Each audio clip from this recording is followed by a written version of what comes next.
leader who solves problems that many others, especially in this city, claim are unsolvable. We've already seen the results from President Trump's bold peace-through-strength diplomacy on the world stage. In response to President Trump's tariffs this week, both Mexico and Canada took immediate steps to alleviate the illegal alien migration and flow of deadly drugs, particularly fentanyl, into our country.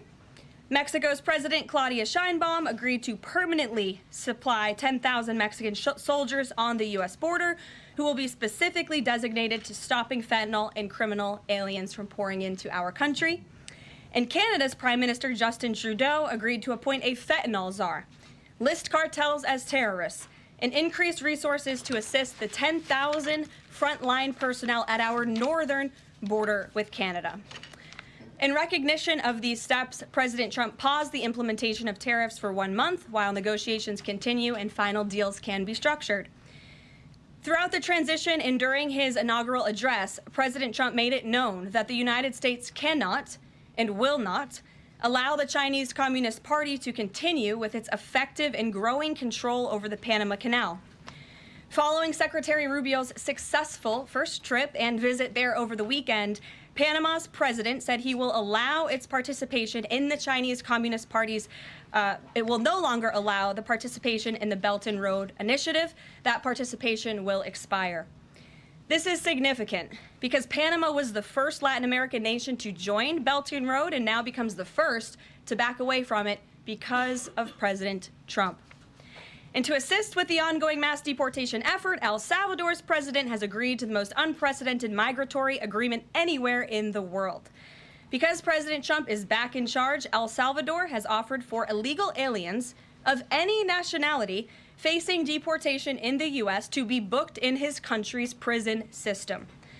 And finally, President Trump's envoy for special missions, Rick Grenell, traveled to Venezuela and not only secured the release of 6 American hostages, but Venezuela also agreed to accept the return of illegal alien Transgender gang members. All of these incredible victories prove how well President Trump's peace-through-strength approach is working. And the days of weak American leadership are over. In another success story this week, efforts to seal the border, halt the invasion, and carry out the largest mass deportation campaign continue at lightning speed. Customs and Border Protection has approximately 79 miles of new border wall projects already underway in various stages of construction and planning. The first flights arrived to Guantanamo Bay yesterday afternoon out of El Paso. And who were some of the passengers aboard, you may ask? There were 10 members of the transnational gang Transgender on this flight. And overall, our heroic ICE agents continue to prioritize the removal of violent criminal illegal aliens in communities across the country. On February 3rd, ICE Dallas arrested a citizen of Nicaragua who has been convicted of sexual assault, strong arm, and lewd acts with a minor and sentenced to 15 years in prison. ICE Los Angeles arrested a Mexican citizen who has been convicted of lewd acts with a minor and sentenced to 364 days. And ICE Atlanta arrested a citizen of Mexico who has been convicted of homicide by vehicle and hit and run and sentenced to 6 months confinement. And ICE New York arrested a Venezuelan national and known TDA gang member who has a prior criminal conviction for assault in the 3rd degree causing physical injury. Americans are safer every single time one of these criminals is arrested and deported from our country. On another important and ongoing topic, the Senate is working fast to confirm President Trump's exceptional cabinet nominees in the face of relentless media smear campaigns. As of right now, 12 members of the president's cabinet have been confirmed, most recently Pam Bondi, who, as you all know, I was just in the Oval Office for that swearing-in ceremony surrounded by Pam's lovely family, and we look forward to watching her serve as the Attorney General of the United States. According to CNN, President Trump is getting more cabinet picks confirmed so far than the average president in the modern era. Another success story. And we believe it's critical that Republicans in the Senate majority stay tough and keep their foot on the gas to confirm all of the remaining nominees as quickly as possible so we can continue President Trump's important work here at the White House and across our entire federal government. And lastly, throughout his historic campaign, President Trump pledged to restore common sense to our country. and he is continuing to deliver on that with an executive order that he will sign later today. The president will be signing an executive order keeping men out of women's sports to defend the safety of athletes, protect competitive integrity, and uphold the promise of Title IX. This common sense action from President Trump ends the disgusting betrayal of women and girls by the previous administration, who for years catered to radical activists who wanted biological males to be treated as women in workplace showers, competitive sports, prisons, and even rape shelters. Gender ideology insanity is over. Submissions from individuals across the country interested in participating in our new media seat at a future briefing continue to flood in. We are at more than 12,000 and counting. If you're watching right now and are interested, you can continue to apply on our new media website, whitehouse.gov/newmedia. And in the seat today, we have a longtime national television broadcaster. I'm sure many of you recognized her when she came in, Sage Steele, who is now the host of an incredibly successful podcast, The Sage Steele Show, on YouTube and all podcast platforms. And previously, Sage was a fixture at ESPN from 2007 to 2023, primarily hosting SportsCenter, which we all know well, before leaving the company to exercise her First Amendment rights more freely. We are honored to welcome her to the briefing room today. She will be joining the president at the big EO signing later this afternoon. I know many of you will be there as well. So Sage, why don't you kick us off on this very exciting day for women and girls across the country. Thank you for joining us. It is exciting, and Caroline, thank you for welcoming people like me with a little bit of a different perspective, different background in this seat. It really does mean a lot. Thank you. Obviously, the House already passed the Protection of Women and Girls in Sports Act, which was a really big step for women and girls. So far, the Senate, as we know, has not brought it up to vote. We all know executive orders can be overturned, so I'm wondering how important it is to the president to get Congress to bring this, to pass legislation, so there are no instances like the past administration that really tried to destroy Title IX. It's incredibly important that Congress immediately acts on this priority. I think the president is really setting the tone, making this a very immediate priority for this administration, just as he promised to do on the campaign trail. And I'd like to get into the executive order a little bit, because it is the news of the day here at the White House, and talk about what this executive action will actually do. So the executive order that the president will be signing later this afternoon, as I said, upholds the promise of Title IX. It also will require the DOJ to abide by the nationwide previous administration's illegal Title IX rewrite that would have dissolved single-sex spaces and opportunities. It also requires immediate action, including enforcement actions against schools and athletic associations comprised of schools that deny women single-sex sports in single-sex locker rooms. The executive order also calls for the convening of private sporting bodies in the White House. We want them to come to this campus so the president can hear in person the stories of female athletes who have suffered lifelong injuries, who have been silenced and forced to shower with men and compete with men on athletic fields across the country. Many of those women will be at the White House today. I encourage all of you in the media to actually talk to them, to hear their stories. And I would also just add one more thing. This is a wildly popular position with the American people. In fact, there was a new poll recently that showed the overwhelming majority of Democrats also support keeping biological men out of women's sports. And so I know the president is very excited about the bill signing that will take place at 3 o'clock this afternoon. You will hear from him more on that later, and we look forward to seeing you there, Sage. So thank you very, very much. Garrett, great to see you here today. Thank you. On Gaza, the president has spent basically his entire public career criticizing foreign entanglements, nation building, sending American troops to fight abroad, particularly in the Middle East. This plan seems like it could ultimately involve all of those things. Can you explain this reversal and how building and owning Gaza squares with America First foreign policy? I would reject the premise of your question that this forces the United States to be entangled in conflicts abroad. The president has not committed to putting boots on the ground in Gaza. He has also said that the United States is not going to pay for the rebuilding of Gaza. His administration is going to work with our partners in the region to reconstruct this region. And let me just take a step back here, because this is an out-of-the-box idea. That's who President Trump is. That's why the American people elected him. And his goal is lasting peace in the Middle East for all people in the region. And as I said in my opening remarks, we've had the same people pushing the same solutions to this problem for decades. And it's been made very clear to the president that the United States needs to be involved in this rebuilding effort to ensure stability in the region for all people. But that does not mean boots on the ground in Gaza. It does not mean American taxpayers will be funding this effort. It means Donald Trump, who is the best deal maker on the planet, is going to strike a deal with our partners in the region. He did not rule out American troops in Gaza last night. Are you doing that now? I am saying that the president has not committed to that just yet. He has not made that commitment, and you know that. And on the foreign partners, the Jordanians, the Egyptians, the Saudis have already panned this plan.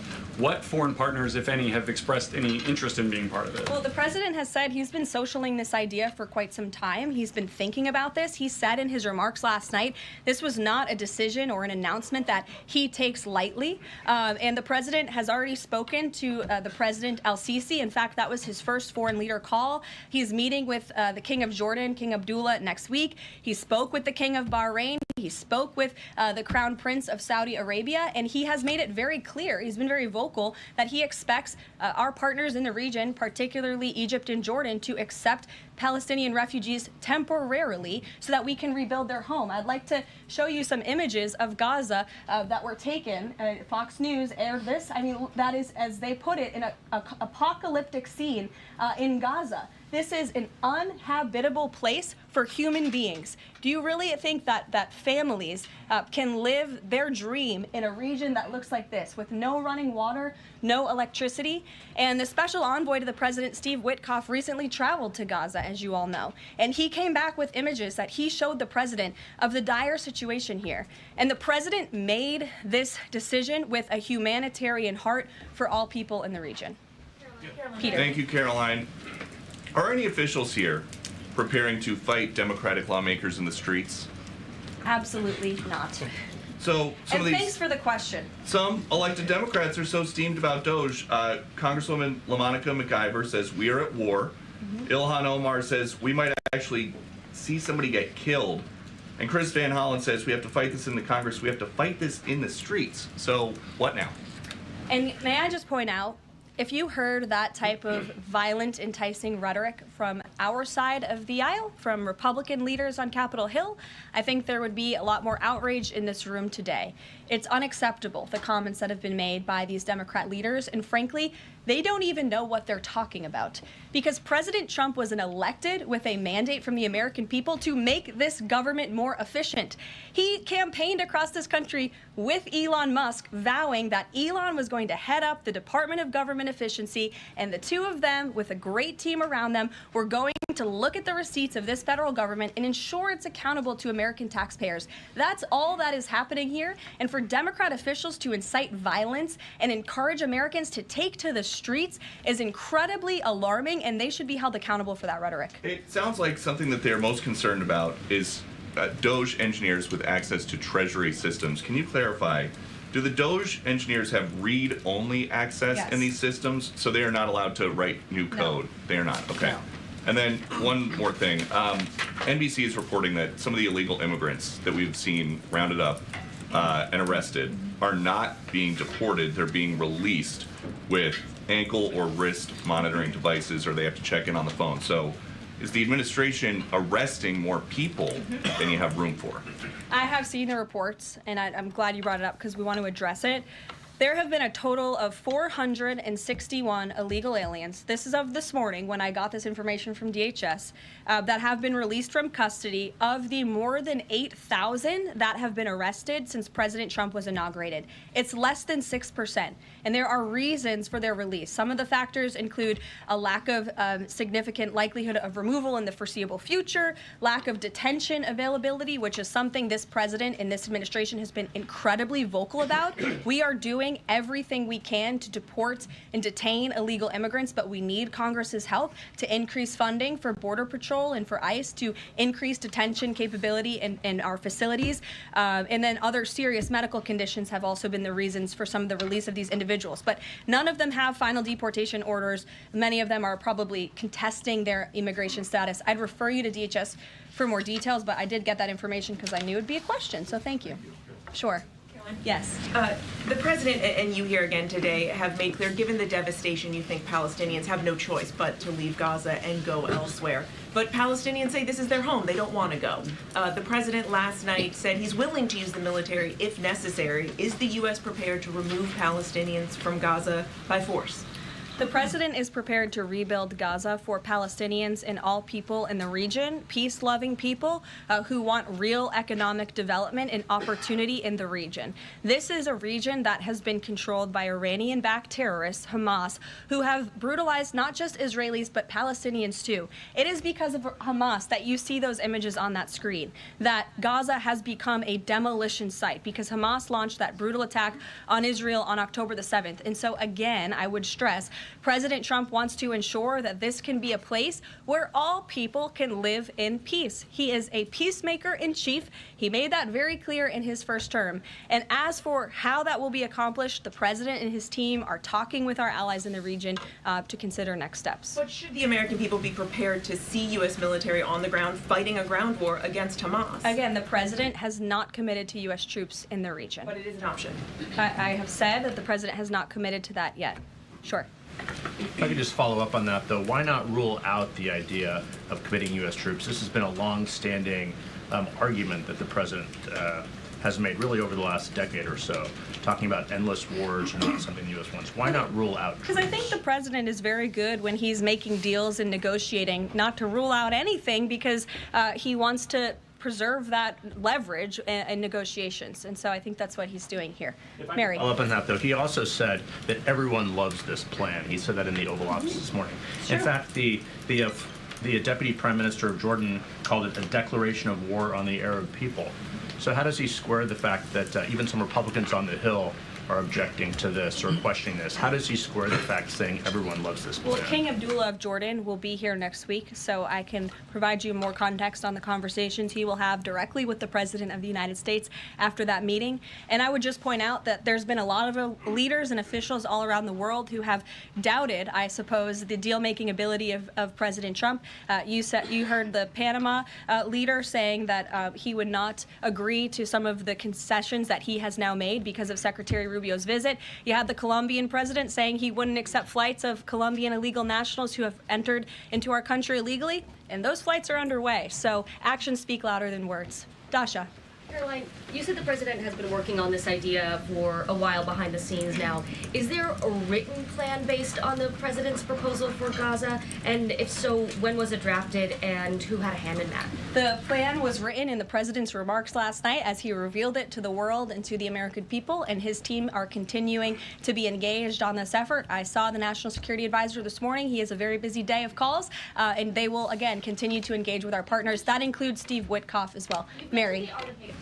Two questions for you on the news of the day. So, how is today's executive order going to impact the 2028 Summer Olympics in Los Angeles? For example, would a man who thinks that he's a transgender woman be allowed to compete as a female on U.S. soil? It's a very good question, and the president has actually mentioned this, that he does expect the Olympic Committee and the NCAA to no longer allow men to compete in women's sports. And I think the president, with the signing of his pen, starts a very public pressure campaign on these organizations to do the right thing for women and for girls across the country. Again, this is an incredibly popular position. There have been many notable female athletes who have had the courage to speak out against some very powerful institutions in this country. They deserve to have a voice and a say. The president is bringing their voice to the highest level at the White House this afternoon, and he expects these organizations to comply with this federal executive order that he'll be signing today. Thank you. And one more. On media coverage of this executive order and the topic in general, what's the White House's view of framing that calls men transgender females or similar rhetoric coming from organizations like the ACLU and GLAAD? Well, it's been very clear. The policy of this administration is that there are only two sexes, male and female. Pretty simple. Brian Glenn. Yes. USAID has gotten a lot of attention the last couple of days with some of these bizarre things that we've been, taxpayers have been funding. Now it looks like there are a couple media outlets that have been dragged into this conversation as far as USAID funding as well. Does the president have any comment on that? So upon coming out here to the briefing room, I was made aware of the funding from USAID to media outlets, including Politico, who I know has a seat in this room. And I can confirm that the more than $8 million taxpayer dollars that have gone to essentially subsidizing subscriptions to Politico on the American taxpayers' dime will no longer be happening. The DOGE team is working on canceling those payments now.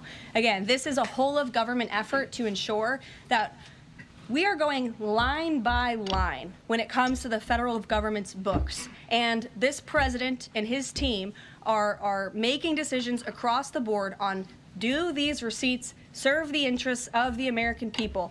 Is this a good use of the American taxpayers' money? If it is not, that funding will no longer be sent abroad, and American taxpayers will see significant savings because of that effort.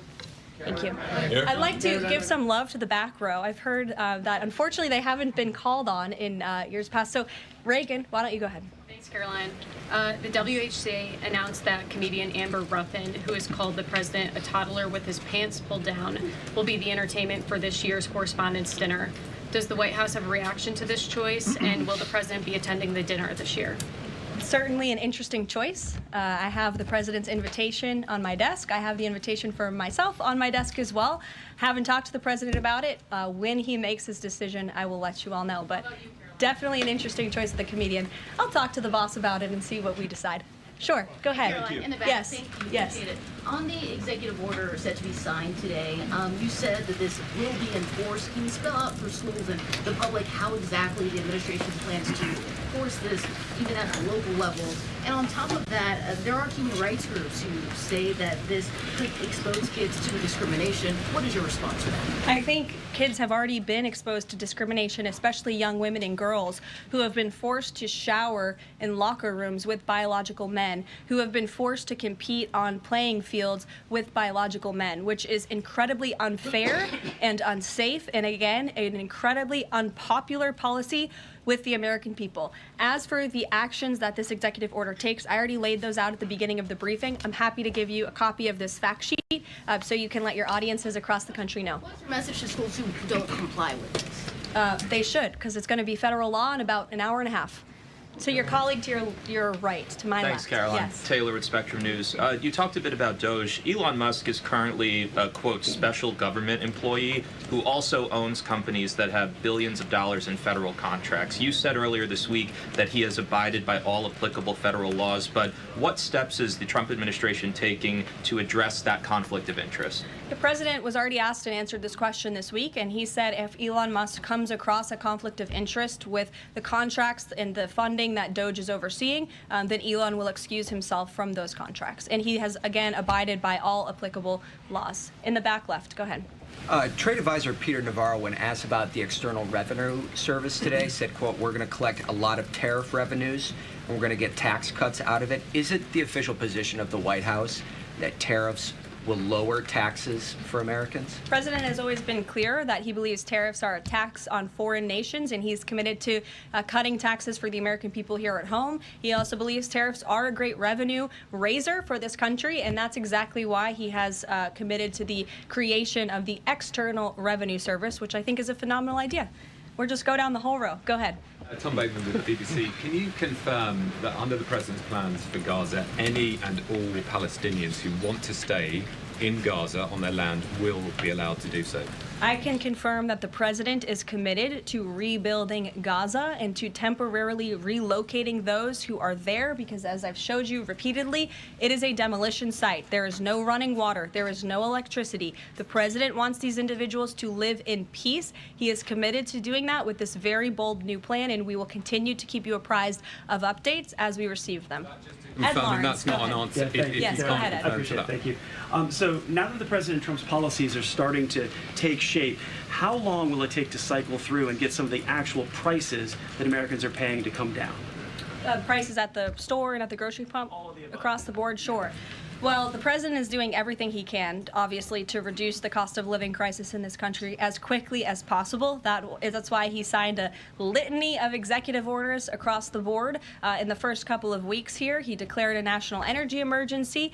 He committed to cutting 10 regulations for every new one on the book. As you know, working for a Fox Business-related outlet, deregulation and energy independence are huge drivers of reducing inflation in this country. And I think Americans can be assured by the results President Trump had in his first term, when again inflation was 1.4% when he left office. Is it months or is it a year? And will Americans have the patience to wait for it? I don't have a timeline, but the president is doing everything that he possibly can to reduce cost of living for Americans at home. Phil Wegman. Thank you. Is it worth risking the life of a single U.S. Marine to turn the Gaza Strip into the Riviera of the Middle East? Phil, I'm not sure why you're asking me that question, because I've already said the president has not committed to sending Marines or any boots on the ground in Gaza. We'll bring it to the front row. You're holding out the possibility? Good to see you again here in the front row, Caroline. Two things. On today's announcement, Title IX, if he scales back the education department or moves to shut it down entirely, what entity will enforce Title IX? As of now, this will be enforced through education, through Title IX. If the abolishment of the Department of Education continues, which, as the president said yesterday, it's something his team is looking at and considering. It's something he talked a lot about on the campaign trail. Then, of course, we will look at additional maneuvers to ensure that these very important policies can be implemented. Okay, so the education abolishment thing's still on the table. Title IX. The president talked about it yesterday in the Oval Office, and he has good reason to talk about it. I mean, look, our education system is failing students in this country. The Nation's Report Card, I brought it up in my remarks last week, it shows that fourth graders are not reading at the level they should. I believe it was 40% of them are proficient in reading. As the mother of a child, I want an education system that helps my child read and write, teaches him math, nothing else in the classroom. And the president is wholeheartedly committed to we can make academia great again in this country. One other quick Deanna. one, Caroline. Oh, thanks, Caroline. Does the president, is he looking at offering anything to these Arab countries that take in Palestinians? Is he willing to give them anything in return? And secondly, when the president announced his taking over Gaza policy yesterday, was Netanyahu aware of this, and what was his reaction when Trump presented that idea to him? I won't get ahead of the president's discussions or negotiations on your first question about what would be offered. I think the president's made it clear that he expects these nations in the region to step up and to accept Palestinian refugees who will be temporarily relocated for the rebuilding of Gaza. As for whether Prime Minister Netanyahu was aware before the president's remarks, he was indeed. I wasn't present for that reaction. But again, this is something the president has been socializing and thinking about for quite some time. Nick, good to see you. Oh, Jordan. Jordan, sorry. Thank you, Caroline. So Secretary Hegseth announced yesterday that Army recruiting levels have reached 12-year highs in December, 15-year highs in January. What is making young people want to serve the military under the Trump administration, and how does that contrast to Biden's failure consistently to meet recruiting average? Yeah. Does DEI President Trump's anti-DEI agenda play a role in this? Well, first of all, the recruitment level for all branches of our military are at crisis levels, and it serves as a national security risk that our military branches are not fully staffed to where they need to be. And I do believe it's a culture problem within these institutions that the president is very much committed to fixing, as emphasized by the executive orders he has signed to root DEI out of the military. And I think when young men and women who are honorably signing up to serve in our nation's military see somebody like Pete Hegseth, the new Secretary of Defense, who is a proven warfighter, who risked his life in battle for this country, who understands what it means to deploy and to defend the Constitution and your nation abroad and to put your life on the line. When they see a leader like that and a leader like President Trump, who is committed to peace through strength, that's very inspiring. And we look forward to seeing those recruitment numbers and retention numbers skyrocketing over the next 4 years. And I know Pete Hegseth is committed to increasing recruitment at all branches of the military. I would defer you to the Department of Defense on exactly what he plans to implement. Jeff. Thanks very much. Two questions. One, the president yesterday used the word permanent for permanently resettle Palestinians. I hear you saying temporarily today. Is that a shift or a specific change that you want to highlight? And my second question is, Yesterday he spoke about the U.S. owning Gaza. Who owns Gaza now, and how would the U.S. acquire ownership? Well, Gaza is currently run by Iranian-backed terrorists in the Middle East, Hamas, who we all agree, I think everybody in the region agrees, that can no longer stand. Just look at the events of October 7th and the events since. And the president, again, is committed to rebuilding the region for all people who want to return to it once it is no longer a demolition site and it's a place where people can actually live and thrive in harmony, as he said last night. His words, not mine. Daniel. Permanent versus temporarily resettle? Can you just clarify The president that? has made it clear that they need to be temporarily relocated out of Gaza for the rebuilding of this effort. Again, it's a demolition site right now. It's not a livable place for any human being.